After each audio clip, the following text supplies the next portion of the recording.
नमस्कार मित्रांनो, मराठी क्राईम स्टोरीमध्ये आपलं स्वागत आहे. महाराष्ट्र, नागपूर जिल्ह्यामधलं मैनपूर गाव. या गावात गोपाल सिंग आणि त्याची पत्नी राहत होती. त्यांना 2 मुली होत्या, कृष्णा आणि मीरा. मोठ्या मुलीचं लग्न झालेलं होतं. मीरा ही सध्या लहान होती. गोपाल सिंग यांच्याकडे थोडी जमीन होती. गोपाल सिंगला एक मुलगा असून ते दोघे शेतामध्ये काम करत असे. शेती करून कसं तरी आपला उदरनिर्वाह चालवत होते. अशातच गोपाल सिंगचा मुलगा महेशचं लग्न हाथरस या गावातील गौरी नावाच्या तरुणीसोबत झालं. गौरी सून म्हणून घरी आल्यानंतर ती चांगल्या प्रकारे घर सांभाळू लागली. सासू सासऱ्यांची काळजी घेऊ लागली. आता गोपाल सिंगची बरीच चिंता मिटलेली होती. मीरा ही सर्वात लहान होती. आता फक्त मीराचे लग्न व्हायचे होते. गोपाल सिंग यांना मीराला शिकवायचं होतं, परंतु गावातील कोणतीही सुविधा नसल्यामुळे मीरा 8वी पर्यंतच शिकली आणि शाळा सोडावी लागली. मीरा ही चंचल स्वभावाची होती. मीराचे स्वप्न मोठे होते. कमी शिक्षण असूनही तिची इच्छा होती की माझे लग्न एका चांगल्या संपन्न सुखी परिवारात आणि शहरातल्या मुलासोबत झाले पाहिजे, जेणेकरून सुखाने जीवन जगता येईल. परंतु गोपालची परिस्थिती एवढी नव्हती की ते मोठ्या घरी मुलीचं लग्न करेल. मीराची आई पार्वती मीरामुळे नेहमी चिंतेत असायची आणि दुसरी मुलगी कृष्णा ही शांत स्वभावाची होती आणि मीरा हुशार होती. मीरा आता हळूहळू मोठी व्हायला लागली होती. ती तरुण दिसायला लागली. यामुळे मीराच्या आईवडिलांनी मीराचे लग्न करायचे ठरविले. मैनपुरी या गावातील महावीर तरुणासोबत मीराचे लग्न झाले. महावीर हा दिल्लीला काम करायचा. तेथे रूम करून तो राहत असे. लग्न झाल्यानंतर मीरा सासूरवाडीत 8 दिवस राहिली. सासू लक्ष्मी हिला आपल्या जवळच ठेवायचं होतं, परंतु मीराला आपल्या पतीसोबत दिल्लीला जायचं होतं. मीराने पतीला आग्रह केल्यामुळे पतीने तिला दिल्लीला नेलं. दिल्ली येथे नंदगिरी परिसरात त्याचा मोठा भाऊ धर्मेंद्र आपल्या बायको टीनासोबत राहायचा. काही दिवस महावीर आणि धर्मेंद्र एकाच घरी सोबत राहिले. नंतर काही दिवसांनी महावीर यांनी आपल्या मोठा भाऊ यांच्या घराजवळच एक रूम भाड्याने घेतली आणि तिथे दोघे पती पत्नी आनंदाने राहू लागले. लग्नाच्या 1 वर्षानंतर मीराने मुलीला जन्म दिला. मुलीचे नाव पूनम ठेवले. मीराला मुलगा हवा होता, परंतु तिला मुलगी झाली. मुलगी झाल्यामुळे मीरा ही निराश झाली. महावीर याने तिला समजावले, मुलापेक्षा मुली चांगल्या असतात.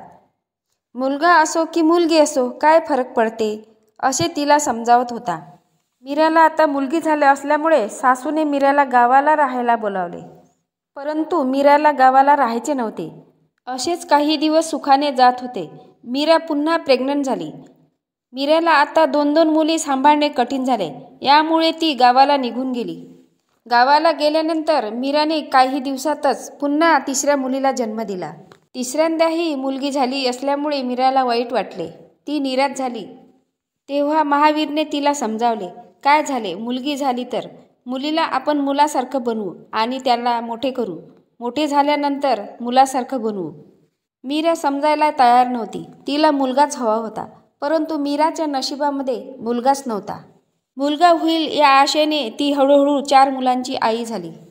मीरा मनातल्या मनात विचार करायची, सगळा दोष पतीचा आहे. पतीच आपल्याला मुलगा देऊ शकत नाही असा तिचा समज होता. अशातच मीराच्या सासू यांची तब्येत खराब झाली आणि ती मरण पावली. सासू वारल्यामुळे तिचे सासरे पण दिल्लीला मोठ्या मुलाकडे राहायला गेले. आता फक्त घरी मीराचाच राज होता. ती 4 मुलींसह आपल्या गावाला एकटीच राहत असे. तिचा पती रामवीर हा दिल्लीला काम करायचा. अधूनमधून पत्नीला व मुलीला भेटायला गावाला यायचा. मीरा एकटी राहत असून ती विचार करायची, मला जर मुलगा असता तर किती बरे झाले असते. मीराला आता कोणत्याही परिस्थितीत 5व्या मुलीला जन्म द्यायचे नव्हते. त्यामुळे यांच्या सुखी संसारात अडथळा निर्माण झाला. महावीर दिल्लीवरून 1 महिन्याने किंवा 2 महिन्याने घरी यायचा, परंतु रात्रीला पत्नीसोबत झोपल्यावर तिला शारीरिक संबंधात काही इंटरेस्ट दिसत नव्हता. तो आपल्या पत्नीला शारीरिक संबंधासाठी जबरदस्ती करायचा. तेव्हा मीरा त्याला म्हणायची, तुमच्यामध्ये तर मुलगा पैदा करण्यासाठी बीजच नाही आहे. तुम्हाला काय वाटते, मी मुलीची फौज तयार करू? बायकोच्या या वागण्याने महावीर निराश झाला. पत्नीकडून शारीरिक सुख मिळत नसल्याने महावीर खूप महिन्याने घरी यायचा. त्यांच्या पती पत्नीच्या नात्यामध्ये आता दुरावा निर्माण झाला होता. एक दिवस मीरा बाजारातून भाजीपाला घेऊन घरी जात होती. तिच्यासोबत तिच्या 2 लहान मुली होत्या. कुसुमा आणि मुन्नी. तेव्हा गावातील सुभेदारचा मुलगा गब्बर सिंग भेटला. गब्बर सिंग हा गावातीलच तरुण असल्यामुळे दोघांचे गोष्टी माता झाल्या. तिने त्याला सोबतच घरी नेले. घरी नेल्यानंतर त्याचा मान सन्मान केला. मीराच्या मनात वेगळंच शिजत होतं. तिने गब्बर सिंगला पाहिल्यानंतर मनातल्या मनात विचार करू लागली, हा आपल्याला गब्बर सिंग मुलगा देऊ शकतो. मात्र गब्बर सिंगच्या मनात असं काही नव्हतं. चहा घेतल्यानंतर गब्बर सिंग घरी जायला निघाला.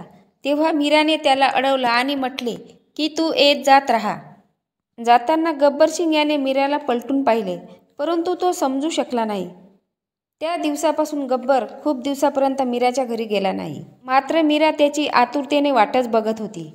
एके दिवशी गावातील किराणा दुकानाजवळ गब्बर सिंग बसलेला होता. तेव्हा मीराची मुलगी पूजा त्याच्याकडे येऊन म्हणाली, काका मम्मी तुम्हाला बोलवत आहे. गब्बर सिंग मीराकडे गेला. मीराने बाहेरचा दरवाजा बंद केला आणि तिच्या मुलींना बाहेर खेळायला पाठविले. गब्बर सिंगच्या लगेच लक्षात आले, मीराला आपल्याकडून काय हवे आहे. गब्बर सिंगचे लग्न झालेले नव्हते. मीराने त्याला शरीर सुखाची मागणी केली. कोणत्याही परिस्थितीमध्ये मीराला मुलगा हवा होता. यांचे नाते देर वहिनीचे होते. तिला मनात वाटत होते गब्बर सिंग हा मला मुलगा देईल. दोघांमध्ये शारीरिक संबंध सुरू झाले. मीरा एकटी राहत असल्यामुळे गब्बर हा न घाबरता मीराच्या घरी नेहमी येत असे. आता त्यांचे रोजच शारीरिक संबंध सुरू झाले. मात्र गब्बर सिंग हा मीराच्या घरी नेहमी जात असल्यामुळे गावातील लोकांना शंका आली. गाव छोटं असल्यामुळे या दोघांच्या अनैतिक संबंधाची चर्चा पूर्ण गावभर होऊ लागली. अशातच मीराचा पती गावाला आला. काही गावातील लोकांनी मीराच्या पतीला आपल्या पत्नीच्या अवैध संबंधाबद्दल सांगितले. मात्र मीराने पतीला स्पष्ट नकार दिला. माझं असं काही नाही, तुम्हाला माझ्यावर विश्वास नाही का, असे म्हणत तिने गोष्ट टाळली. मात्र पतीला तिच्यावर शंका आली.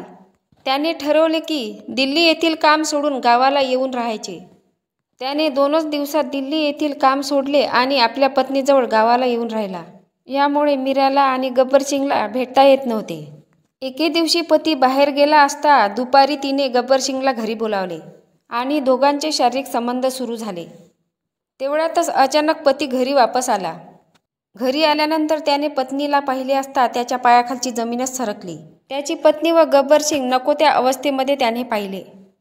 तो गब्बर सिंगला मारायला धावला. मात्र तो तेथून पळून गेला आणि पत्नीला त्याने बेदम मारहाण केली. काही दिवस थोडे शांत गेले. एवढं सगळं झालं असूनही मात्र मीरा गब्बर सिंगला भेटतच होती. यामुळे रामवीरला दारूचे व्यसन लागले. दारू पिऊन यायचा आणि पत्नीला मारझोड करायचा. त्याला पत्नीकडून शारीरिक सुखही मिळत नव्हते. त्याला आता जीवन नर्कसारखे वाटू लागले. त्याने ठरवले पत्नीचा खून करायचा. 6 मार्च 2009 मध्ये मीरा गावाच्या बाहेर काड्या जमा करायला गेली होती. तेव्हा गब्बर तेथे आला. दोघांचीही गप्पागोष्टी सुरू झाले. तेवढ्यात महावीर आणि त्याचे 2 मित्र तेथे पोचले. त्यांनी लगेच मीराच्या डोक्यात गोळी झाडली. ती रक्ताच्या थारोळ्यात खाली पडली आणि तिचा मृत्यू झाला.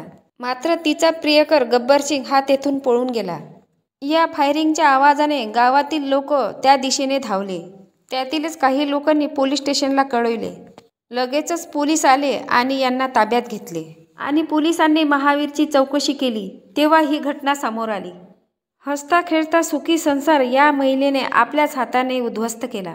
अनैतिक संबंधाच्या मार्गाने जाऊन तिने आपला जीव गमावला. तिच्या छोट्या छोट्या 4 मुली आता अनाथ झाल्या. मुलगा व्हावा या लोभाने तिने तरुणासोबत शारीरिक संबंध ठेवले आणि आपला जीव गमवावा लागला. तुम्हाला या घटनेबद्दल काय वाटते नक्की कमेंट बॉक्समध्ये सांगा. नवीन असाल तर चॅनलला सबस्क्राईब करा, लाईक करा. भेटूया पुढल्या व्हिडिओत. जय महाराष्ट्र.